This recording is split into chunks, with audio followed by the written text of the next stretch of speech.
Este libro nos invita, es parte de un proyecto en el cual Felipe ha estado muy activo desde hace varios años ya, y es un libro que nos invita a releer nuestro siglo XIX, ese siglo XIX que estuvo oscurecido entre una neblina, como de pereza y no hay nada que ver, aburrimiento, ¿no? Una especie de edad oscura. Y ha sido un proyecto académico amplio, como les digo, en el que la labor de Felipe ha sido muy importante, de hacernos lo legible de nuevo.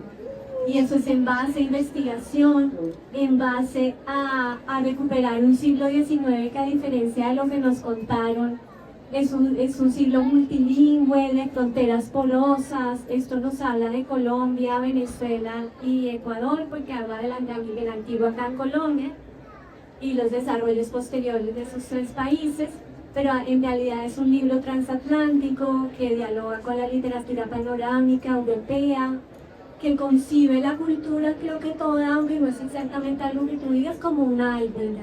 La literatura en general está hecha de deportes, tres regresas de literatura panorámica que ahora nos vas a explicar, que podemos empezar desde que lo expliques tú. Regresar a la literatura panorámica, la prensa en la que surgió, la prensa como algo, y además en ese siglo tan rico en el que las disciplinas no estaban tan definidas o tan definidas sus fronteras, nos pone otra vez en diálogo entre la cultura visual, la cultura escrita y entonces la prensa, y regresándonos a algo muy importante que es el debate entre los patricios. En esos días, de hecho al día en una de mis clases de maestría, me preguntaban por qué había esa visión hasta hace poco de ese siglo XIX tan aburrido, y que pensaba que en realidad es culpa de las élites conservadoras, que lo monumentalizaron, que pañetaron las grietas, que ocultaron las fracturas, que ocultaron el conflicto, y lo volvió elegible para un país que necesita reconocer que la diversidad y los conflictos, la tarea les quedó muy bien hecha, pero en realidad lo que lograron fue matar el siglo XIX a las generaciones. Entonces este libro, cuando habla de Patricios sin contiendas, es literalmente eso, la cultura del siglo XIX en nuestro país y en los países vecinos y en el mundo entero, como un lugar de disputa por la narración de las poblaciones, por crear pueblos para el trabajo y cómo las mismas élites se representan así y estas. Entonces yo quisiera, bueno, yo había pensado, pues son dos preguntas. Yo quería aprovechar la presencia de Verónica. Verónica es historiadora del arte, y también pues les anuncié que tenía esta pregunta que se me ocurrió hacer de literatura panorámica, pero creo que tú la puedes después a partir de la intervención de Verónica. Aprovechar que ella está aquí para preguntarle cómo observa como historiadora del arte el corpus de producción visual que contiene este libro, porque son fundamentales esos hallazgos y qué propuesta de lectura de lo visual de tu, Verónica, que aparece en este libro. Algo que no les di la oportunidad de saludar ni de presentarse. Entre el calor, el gentío fascinante de esta feria y la emoción por el libro, pues paso a paso. No,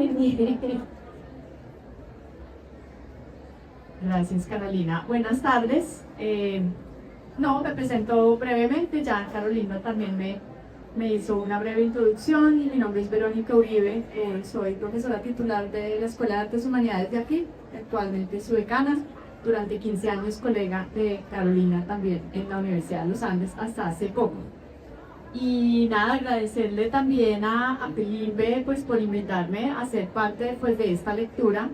Yo creo que esa fiesta y esa delicia de la que hablaba Carolina está presente en las banderitas de la lectura de este libro juicioso, que además escribía Felipe desde alguna de las múltiples salas de espera de aeropuertos ahora que estaba yendo y volviendo de Medellín, que dije, me está acompañando desde marzo hasta ahora, me ha estado acompañando este libro en las demoras, las esperas, los periplos, bueno.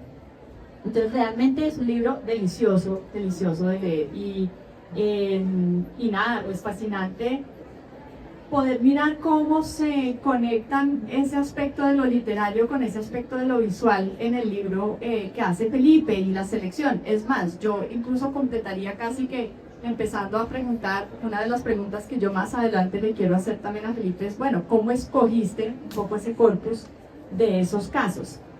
Es muy interesante porque las fuentes visuales hacia las que se aproxima Felipe para apoyar todos esos argumentos de esta manera de construir ese discurso narrativo alrededor de los patricios incluye frontispicios de álbumes en forma pues también de grabados, otro tipo de grabados, múltiples acuarelas, cromolitografías, incluso fotografías y algunas pinturas también al óleo y algunos dibujos. Para los historiadores del arte, aquí tenemos Peo y parte de exalumnos.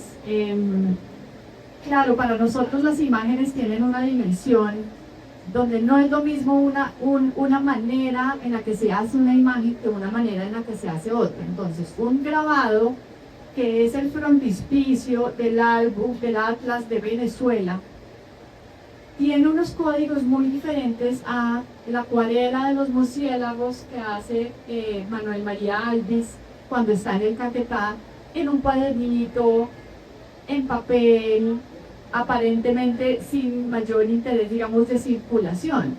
Y el medio en el que está hecha la imagen habla del propósito de la imagen.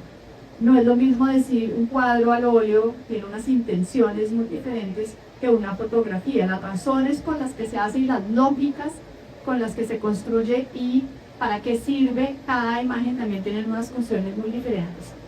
Entonces en eso es fascinante porque el libro lo lleva a uno, siendo que no es un libro sobre imágenes, digamos, no es un libro de arte, es un libro que conecta toda esta idea de la literatura panorámica con un abanico de posibilidades de imágenes que están muy bien escogidas porque nos permiten ir agudizando precisamente esa lectura. Entonces, hay momentos de la imagen o de la presentación de las imágenes que apoyan, por ejemplo, el quehacer, el artífice, el artista, quién la hizo, con qué motivos la hizo, qué tipo de discurso estaba tratando de hilar ahí.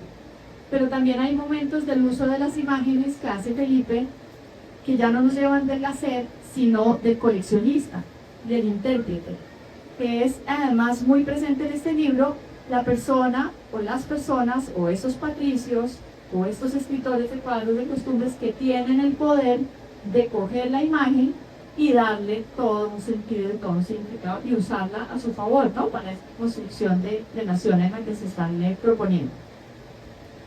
Y luego hay un tercer nivel, digamos, usualmente en una historia del arte, en una metodología de historia del arte muy, muy básica para explicarlo aquí, tenemos un artista que hace la imagen, una función o un coleccionista, alguien que adquiere, alguien que recibe, alguien que consume la imagen, y luego una historia de la recepción, qué pasa con esa imagen después en el resto de su vida, porque las imágenes son vivas, se hacen un día, pero luego tienen años y años de historia. Y en este caso hay partes del libro donde Felipe agudiza mucho más cómo se recibieron estas imágenes, ¿no? Cuál fue el rol de la recepción. Por ejemplo, hay toda una discusión sobre el uso de estas imágenes en los debates parlamentarios.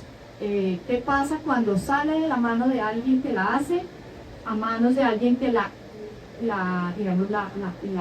coge, la usa a su favor, le da una nueva interpretación, la colecciona, la pone a conversar con otras imágenes, con otros contextos, y luego qué pasa en esa historia? Entonces es fascinante porque van a encontrar diferentes tipos de imágenes, diferentes tipos de medios y diferentes tipos de funciones. Claro, no es lo mismo, vuelvo, un grabado, una pintura.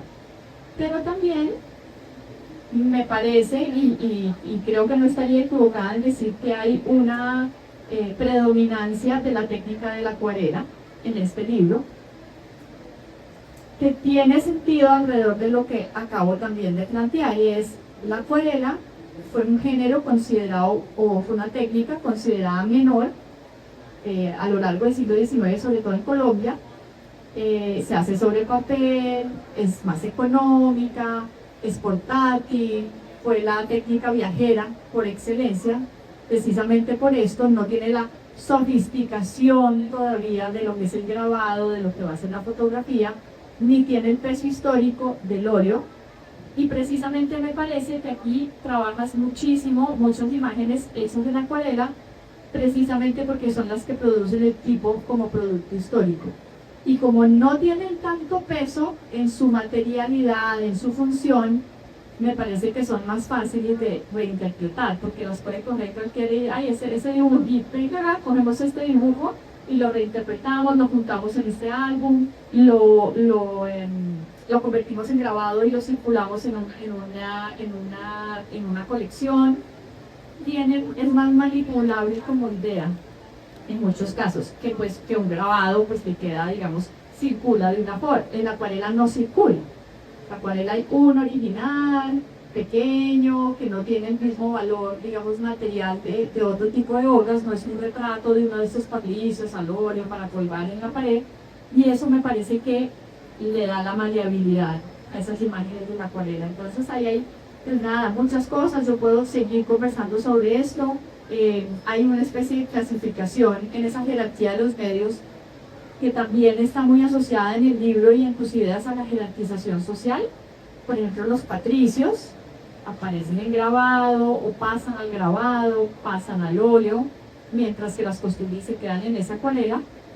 Y es interesante también ese cambio que tú vas proponiendo a lo largo del libro cuando aparece la fotografía, ¿no? A medida que va avanzando el siglo, porque creo que tú lo dices en un momento dado, que la foto de alguna manera generaliza y ya no permite construir narrativa alrededor de la costumbre de la misma manera. Si bien lo hace, fija tanto la realidad que su posibilidad de interpretación queda un poquito más truncada. Entonces, con eso, le damos la palabra a Felipe.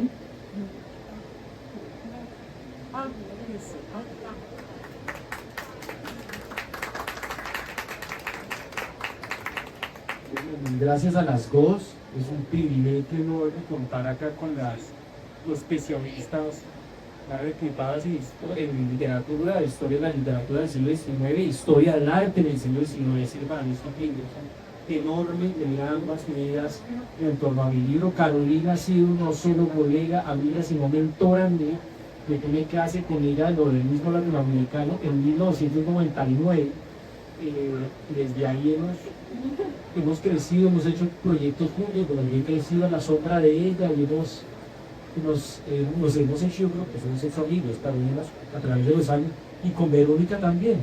Hemos también tenido una carrera paralela juntos desde la historia del arte, Verónica y yo, desde la éxito. Es muy bonito estar acá.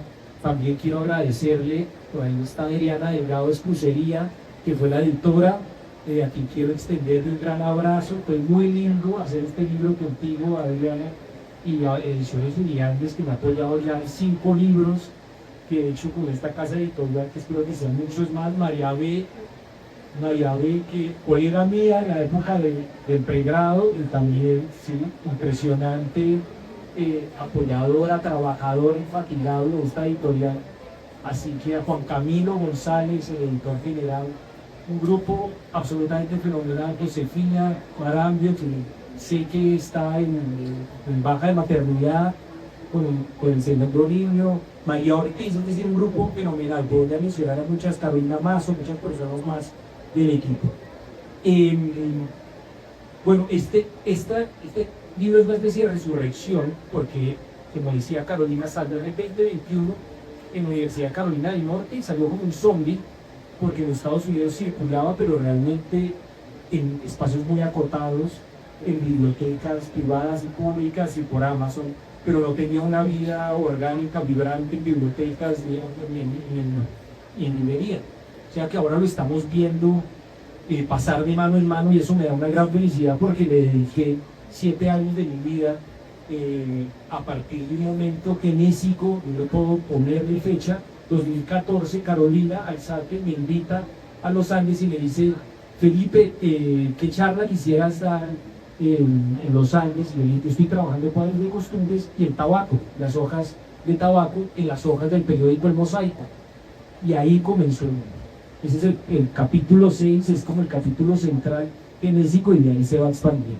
Ahora quiero decir un par de cosas para comenzar a dialogar sobre lo que dijo Carolina Y Verónica, lo primero es el concepto de literatura panorámica, que es ese concepto sobre el cual está armado casi de todo el mundo. La idea de panorama es una idea de visualidad, de comprender en una paleta visual un gran mundo conjunto, ¿no? Tratar de darle una espeleología a un espacio casi que completo. Estos panoramas que dan en círculo, por ejemplo, a un espacio. Así que el panorama le va a dar al siglo XIX una manera de narrar visualmente la ciudad. Tratar de completar un paisaje con personajes de una manera en que se pueda atravesar y pasearlo como si fuera un parque, como si fuera un jardín. Esa idea de pintura panorámica, Verónica sabe más de eso. Pero es también viaja la literatura con la idea de que uno puede copiar y pegar diferentes tipos escritos para generar un panorama social, una especie de botánica del asfalto, la llama Walter Benjamin, donde uno puede caminar la diversidad urbana de una ciudad y sus tipos a través de una compilación de sus tipos urbanos. Puede uno encontrar, por ejemplo, el ratero, el torero, el dandy, ¿no? Y va uno caminando a partir de cada uno de esos tipos como si conociera la ciudad misma, ¿no? Para un poco habituarse a la diversidad urbana. Es un género, como lo estoy escribiendo, de las ciudades principales europeas durante la industrialización. Crecen las ciudades enormemente, se comienza a organizar el proletariado, la burguesía siente recién llegada al poder una cantidad de ansiedades frente a ese proletariado que se organiza y necesita herramientas para poderlo navegar, para poder saber quién es esa gente que está en la calle, por qué es tan diversa, por qué esa masa tiene que ser, digamos, digerible.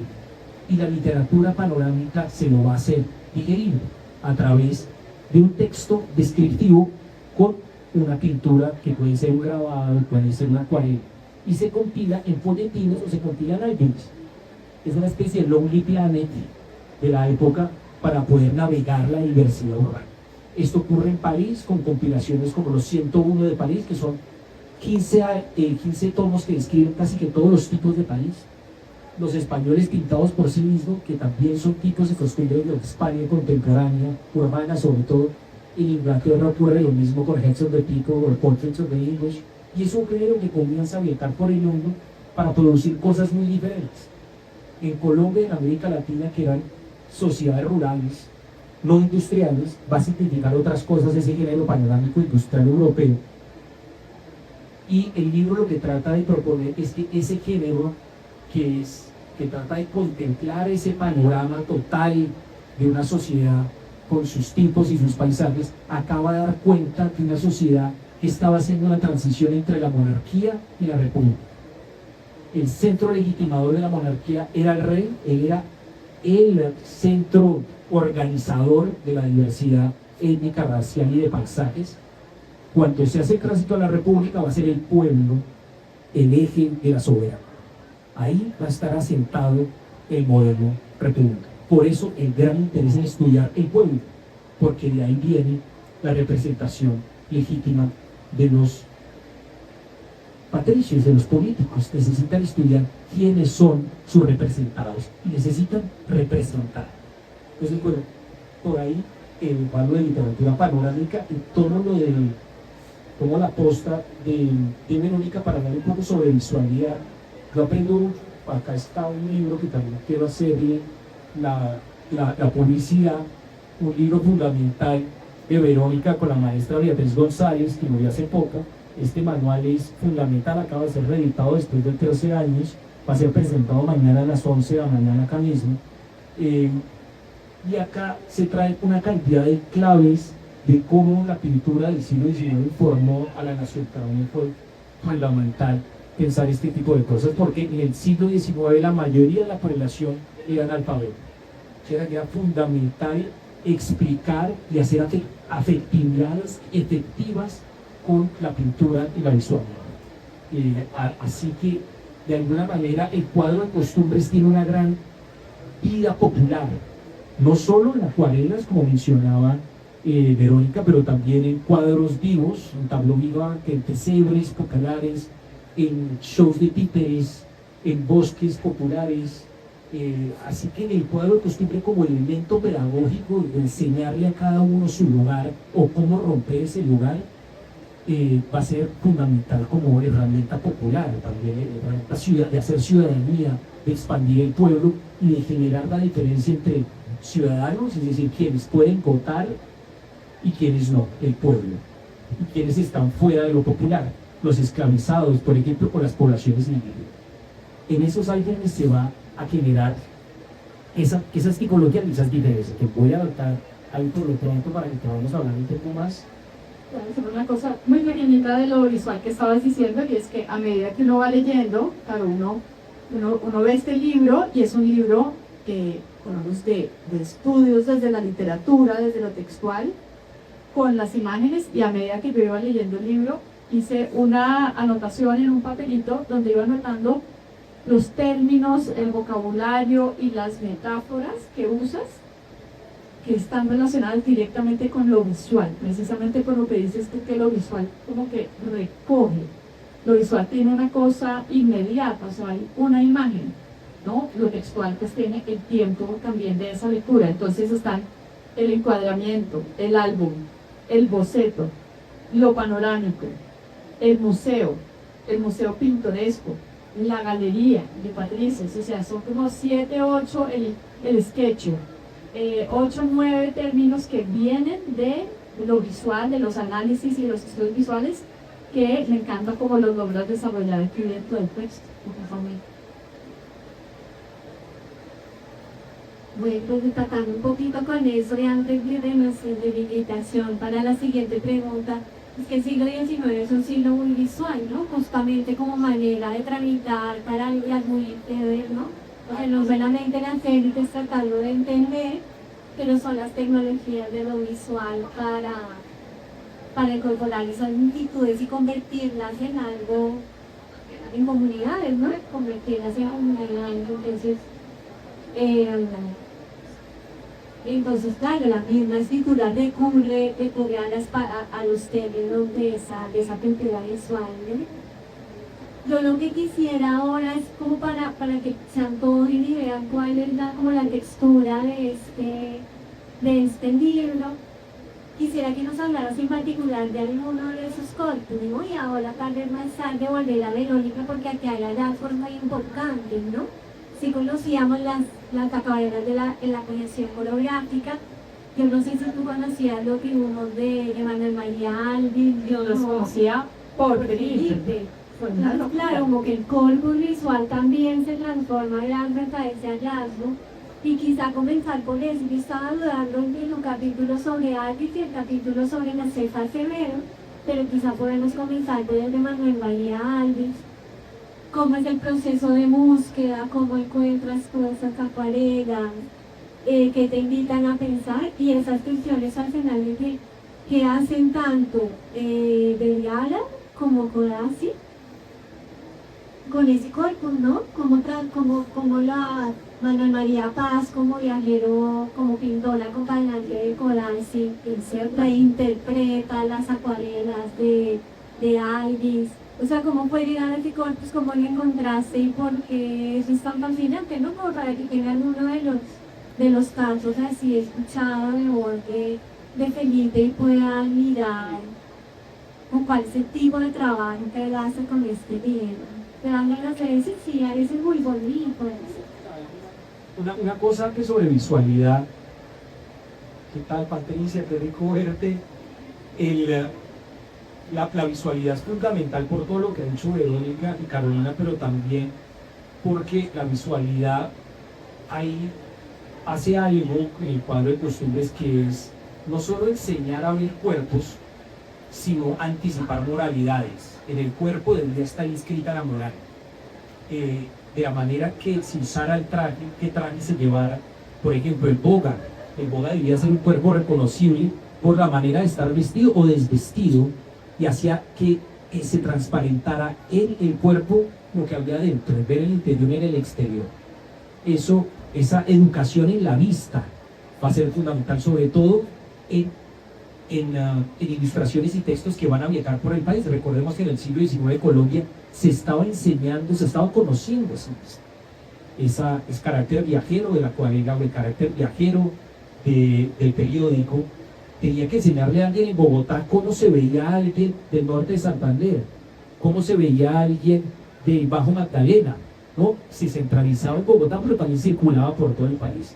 O sea que el gran auge de la escritura de cuadros y costumbres es el medio siguiente, es el medio siglo de la Comisión Coreográfica, que estaba haciendo esa gran tarea de dotar al Estado de un saber para poder administrar las poblaciones, y al mismo tiempo los escritores que no pertenecían a la Comisión Coreográfica estaban haciendo proyectos similares. Segunda edición de Dibujar la Nación de Nancy Applebaum, la misma colección de Patricios, que es un libro fundamental para entender la Comisión Coreográfica. Así que estamos en buena compañía. Entonces la visualidad tiene también otro componente importantísimo, que el escritor de costumbres se va a esconder de su momento de exposición visual. Por eso los títulos son los españoles pintados por sí mismos, no son los españoles pintados por otro, o los colombianos pintados por José María Vergara y Vergara, colombianos pintados por sí mismos. ¿Por qué? Porque se trata de vender la idea que esto es una copia, ¿no? Que estamos sin mediación, que estamos copiando la realidad, no una interpretación de la realidad, la realidad. De ahí esa famosa frase que cita Eugenio Díaz al comienzo, como epígrafe de Manuela, que es: los cuadros de costumbres no se escriben, sino que se copian. Pues ahí, para mí siempre también ese sí mismos era, claro, no está la mediación, pero también controlo lo que digo de mí misma, es como yo describirme a mí misma o tú describirme de mí. Hay una cosa como con el controlar lo que el extranjero pueda ir a decir también sobre ese discurso. Sí, eso me parece importantísimo, porque algo que viene a ser la literatura de costumbres es a disputarle el poder interpretativo a los viajeros extranjeros, que eran en muchos casos consumidores sobre todo de visualidad de costumbres. Yo diría, se compran ahora postales, compraban cuadros de costumbres, o ellos mismos poseían cuadros de costumbres, se los llevaban para París, para Londres, y ahí hacían sus libros de viajes, que eran muy vendidos, o para la conciencia expansiva del imperialismo inglés, por ejemplo, para dar noticias en casa de cómo eran los viajes de los entonces al extranjero. Bueno, era una literatura que se consumía mucho. Los colombianos y los latinoamericanos van a llegar a empujar un poco en contra de eso, y de ahí que muchos de los tipos incluyan al viajero extranjero. En los cuadros de costumbres, el uso de cuadros de costumbres de Vergara y Vergara, que está acá a la venta, yo lo edité para los años en el 2020, hay un tipo nacional que es el tipo del viajero francés, el cual lo satirizan y se burlan mucho. Y Carolina abriría la puerta para conversar de uno de los capítulos, que es el capítulo de Manuel María Alvis. Si por ahí tienen el libro a la mano, es, digamos, cómo llegué yo a los materiales. Creo que todo me enamoré del portafolio visual y escrito de la literatura y pintura de tipos y costumbres. Es bellísimo, no solo pictóricamente, sino cómo era consumido, ¿no? La historia de coleccionarlo, de ponerlo en sus casas. Los periódicos llegaban con grabados, la gente los recortaba y los ponía en las paredes. Recuerden ustedes que, digamos, las maneras, sí, las maneras de decorar las casas muchas veces estaban en sucesión con la cultura periódica. Todas las personas tenían álbumes en las casas también, que eran una invitación a la amistad de propios y de extraños, para que dejaran una nota en el álbum, o para pegar las tarjetas de visita. De ahí que Ellen Gruber Garvey hable de la escritura cuentiqueras. Es copiar y pegar diferentes comunidades, que pueden ser nacionales o internacionales, a partir de amigos y textos que el anfitrión quiere compartir con los visitantes. Yo llego a Alvis por Codazzi. Codazzi es uno de los centros del texto, que Codazzi hace las primeras imágenes del pueblo y del territorio venezolano, Cuando Monagas expulsa a Páez, gracias a esa expulsión de Páez llegan a Colombia grandes productores de literatura y pintura costumbrista. Llega, gracias a eso, Alcísar, llegan los hermanos Martínez, llega Codazzi, llega Carmelo Fernández, todos de Venezuela, y van a hacer acá la literatura, y van a hacer acá las pinturas y los mapas, como lo habían hecho en Venezuela.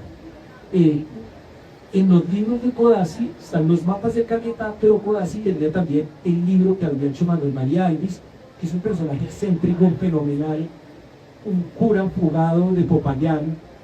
Yo digo que fugó a la conscripción de la guerra de 1854, era de Huila, y se meten en Caquetá, que era un área rochera, era un área alternacional que quedaba fuera de lo que se consideraba Colombia, donde vivían comunidades de esclavizados fugados de las plantaciones, indígenas que habían sobrevivido el contacto con los españoles, blancos que huían de la conscripción de las guerras, y este cura llega ahí y comienza a dibujar ese mundo en un libro que él mismo hace con pulpa de árbol, y las tintas son tintas naturales que toma de árboles también. Codazzi tuvo acceso a ese texto que se lo dio el mismo Alvis en el Caquetá, pero Codazzi le pareció una locura. ¿Por eso es que está en Italia? Por eso está en Italia con los papeles de Codazzi. Entonces ese álbum a mí me mostró una cosa fundamental para el libro, que es, me hizo hacer la pregunta: ¿por qué canonizamos ciertos tipos sociales? ¿Por qué afiliamos el pueblo a un cierto tipo social? Por ejemplo, ¿por qué Colombia se piensa desde Juan Valdés, para ponerlo en términos contemporáneos? ¿Por qué Colombia se piensa desde el llanero, Premio Aldonizotto? ¿No? ¿Y por qué no se piensa desde, lo que documentalmente son las poblaciones indígenas que queman hormigas para quemarlas? ¿Por qué no identificas para tenérselas? Él dibuja esas prácticas. Por ejemplo, la India chupa nariz de perro, es un cuadro de costumbres de la frontera abierta amazónica. La que cuida a los pájaros, de esas pinturas. Pero esas prácticas laborales no se compilan en el álbum de la Comisión Coreográfica. En el álbum de la Comisión Coreográfica le interesa la cosecha de tabaco, el tabaquero como tipo nacional. Y una cosa es la pregunta: ¿por qué ciertos tipos? Por esa modernidad también, por esa economía. Claro, la India supa la nariz del perro, eso que producto económico, eso que produjo, eso cómo nos va a mejorar el Producto Interno Bruto. ¿Cómo nos va a conectar con Europa? ¿Cómo va a traer inmigración? Y cómo nos va a mostrar como civilizados, porque la India chupa la nariz del perro al revés, ¿no? Que nos devuelve la imagen, pero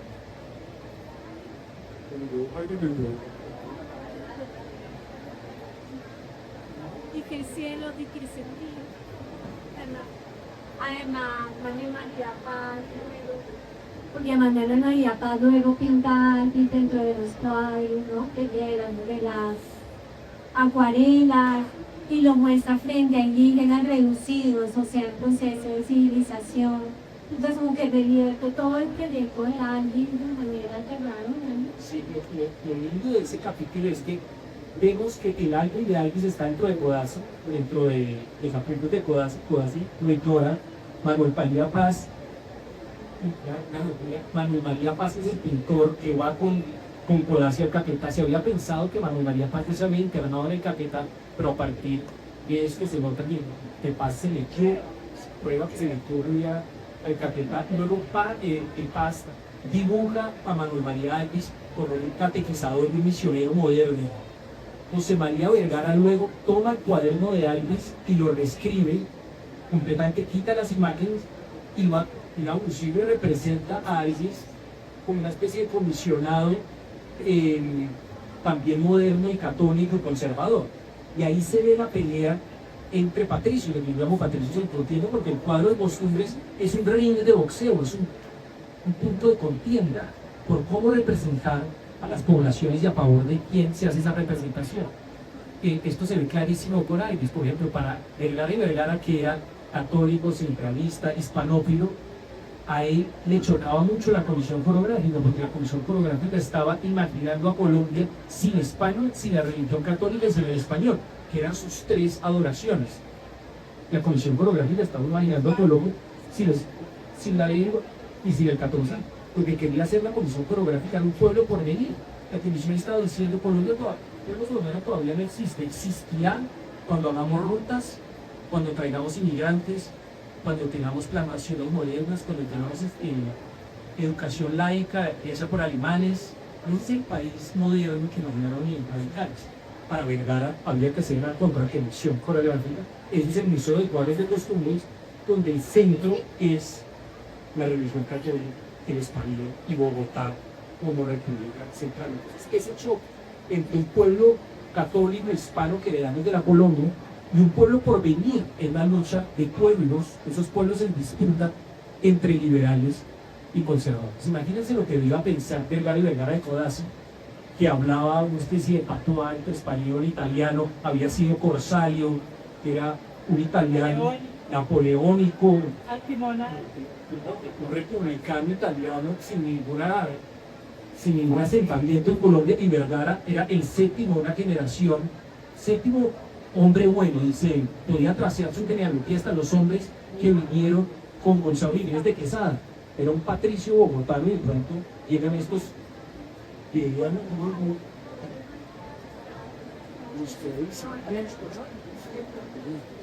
Bueno, Felipe, yo no sé si quizá pues empatando ahora con el comentario sobre Vergara, porque publica el Museo de Cuadros de Costumbres, ¿no? Que sí. Y yo pensaba si no pudiera pensar ese museo así, ¿no? Como en que se sacan los objetos de la realidad en la que están vivos y se cuelgan en un lugar para dar una idea homogénea, continua, que le permite a él como una repatriación, ¿no? Caminar con holgura y con tranquilidad y promover ese mundo sin fisuras que solamente existe en su imaginación y en su deseo, ¿no? Y en sus sueños. Y entonces quizá de ahí podemos ir a tu capítulo sobre Josefa Acevedo de Gómez, porque la única mujer que Vergara incluye en el Museo de Cuadros es a Josefa Acevedo, con un cuadro que es tal vez el más paternalista de ella, ¿no? O sea, que escoge cuál dice, por qué exactamente ese cuadro, cuando la otra Josefa Acevedo, bueno, que era otro experto en Josefa Acevedo, Nicolás Sánchez, que no es cierto, cuando tu libro nos descubre a otra Josefa Acevedo, que para adelantar un poco lo que vaya a contestar Felipe, en tu libro de cuadros de la vida privada de Guneliana Niños, hace convivir los bocetos, el boceto. Felipe en su libro contrasta el cuadro de costumbres, que es sobre calcolames populares, que también en las láminas aparece anónimo, ¿no? Es el aguador, el cosechero, y son puercos tal y sin que están, me acuerdo del vendedor de vasitas o algo así, que uno en el hielo, que uno ni siquiera lo ve, sino que solo ve un montón de hoy explicar que alguien sin nombre que está caracterizado solamente por su oficio, un puerco completamente descrito y tapado por su labor, por oposición al boceto de notabilidad, que son una especie de honestos de papel, ¿no? Son hombres con nombre propio, pura cabeza, y Josefa Acevedo en su libro hace convivir el cuadro de costumbre con el boceto de notabilidad en una serie de cuadros en el que yo me imagino que Vergara solo logra rescatar, entre comillas, los recuerdos de Tibaquí. Entonces quizá también Carolina, qué bueno que hayas traído eso, porque creo que es una de las contribuciones que yo intenté hacer.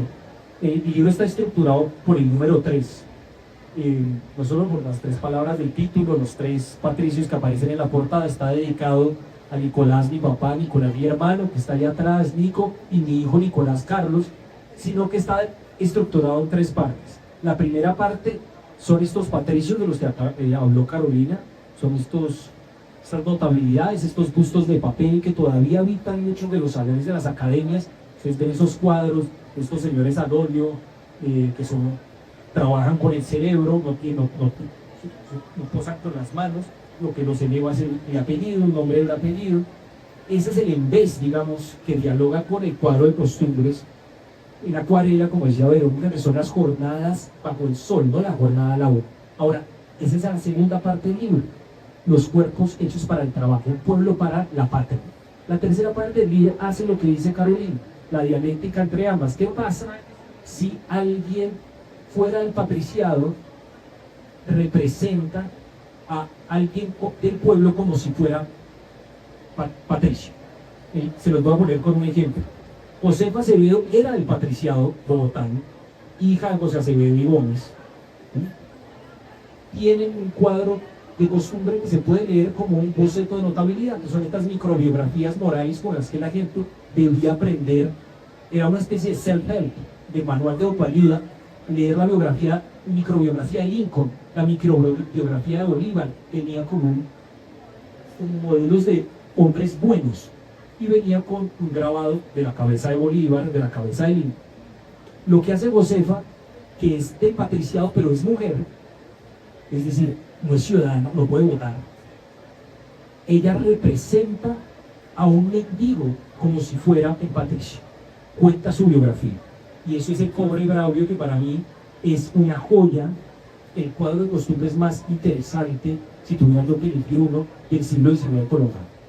Ese mendigo es muchas cosas, ese mendigo no es solo mendigo, sino que ella ve detrás del traje, para no ver el traje como de estima, que era el cuadro de costumbres. Es el tipo de mendigo, o sea, ¿quién es en realidad un mendigo, adentro mendigo que se llama Braulio, ¿no? Y no el mendigo y ya. Entonces no va por el mundo diciendo el mendigo, el ladrón, ¿no?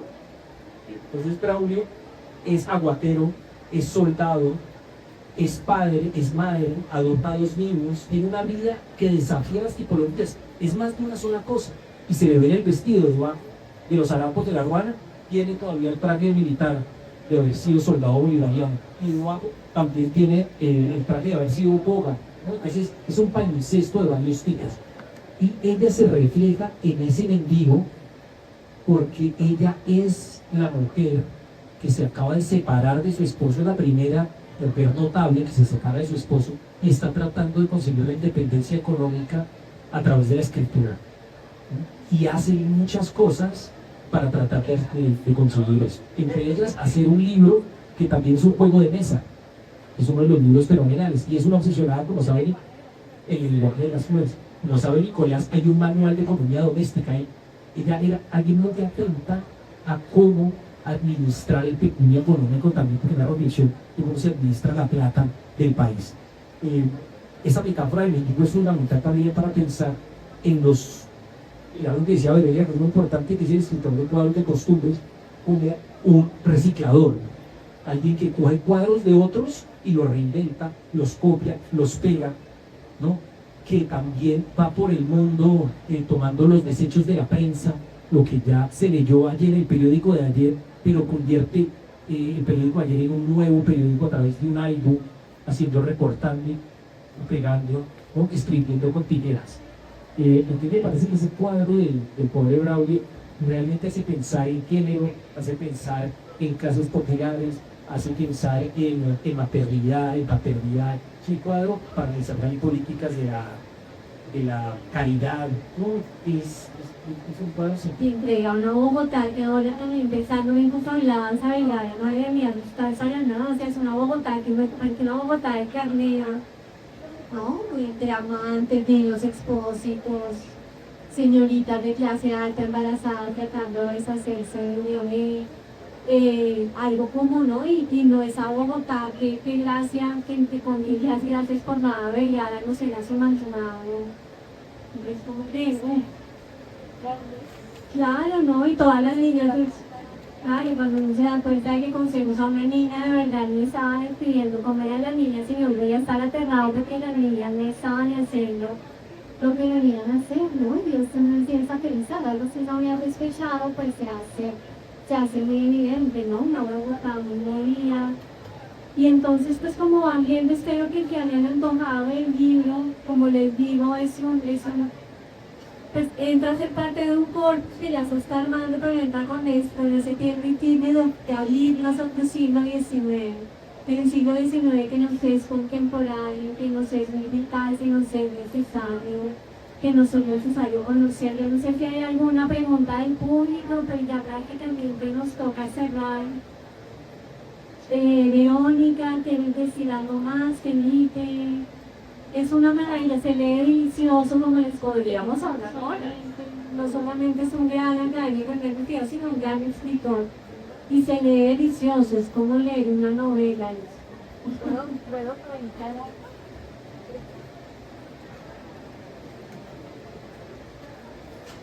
Felipe, bueno, nos hiciste un retrato de David Vendara, pero me gustaría rápidamente si hicieras un retrato también de Isaac y de Leonardo Caro, porque para entender por qué estaban tan empundados y tan contradictorios en el pensamiento. Gracias. Gracias, Rosalito. Es mi mamá, profesora de Ciencias Sociales, geógrafa, filósofa, polímata. Nunca pues, Jorge Isaacs nos muestra un patriciado muy diverso. Piensen ustedes que Vergara y Vergara tenía que sentarse a la mesa postindependentista, no solo con Codazzi, sino también como Páez, por ejemplo, que había sido un peón llanero y era el nuevo presidente de Venezuela, también con un hijo de judíos antillanos, como era Jorge Isaacs, el hijo de George Henry Isaacs. Esos son los nuevos patricios, y cada uno tiene que luchar por sus propias imaginaciones de cómo va a ser ese futuro, cómo fue su pasado, y tiene que negociar. Y mucho de esa negociación ocurre en cómo representa al pueblo y cómo se representa a sí mismo. Isaacs escribe María, que está en el contexto de estas pugnas, porque Efraín es un neopatricio, es un hijo judío recién llegado, recién convertido, que tiene a su mejor amigo que es Carlos M. asterisco. Pues supuestamente es Carlos Martínez Silva, que es el chisme, que es un gran hacendado de toda la vida de Cali, y él tiene, digamos que, competir con ese patricio hispano, antiguo, colonial, por el afecto y también por el apoyo de los campesinos que están rodeando la hacienda. ¿Se acuerdan que los campesinos de María son campesinos antioqueños que están llegando con la primera oleada de la colonización antioqueña? Isaacs los va a retratar como judíos conversos para identificar étnicamente a Efraín como judío converso con los campesinos antioqueños y crear un nuevo pacto entre entes y pueblo en una Colombia no hispana, sino en una Colombia sefaradí, una Colombia judía. Eso para Caro iba a ser un escándalo. Caro, como Vergara, iba a identificar a Colombia con un pasado español, colonial, centrado en la lengua. Caro va a ser el corrector de estilo de María. Ellos van a ser muy amigos. Isaacs fue inicialmente conservador. Luego Isaacs, como ustedes saben, hace una voltereta que hace opuesta a la de Núñez y se transforma en liberal radical, se hace masón, se hace soldado de las guerras civiles del 19, se toma la gobernación de Antioquia, y Caro va a denostar a Isaacs y lo va a decir en unos libros antisemitas, le dice: vuelve a la religión de tu madre, tú solamente eras buen escritor cuando eras católico. O sea que la portada que ven ahí está Isaacs con los brazos cruzados en una actitud impugnadas contenciosa. Está Miguel Antonio Caro al lado suyo, tiene 24 años pero parece 82. Caro posaba en su legitimidad, eso se llama nestorismo, cuando se avejenta uno políticamente para mostrarse como dueño de una biblioteca, pero en realidad lleva bastón a los 24. Ahí eran amigos, pero ese es el año de quiebre. Esa foto se llama Amistad, y es cuando sale María, y de ahí en adelante se divorcian hasta la muerte. No sabemos qué es, de pronto es Vergara, de pronto es Carrasco, ya no se sabe. Gracias. Bueno, pues a todos muchísimas gracias a los dos.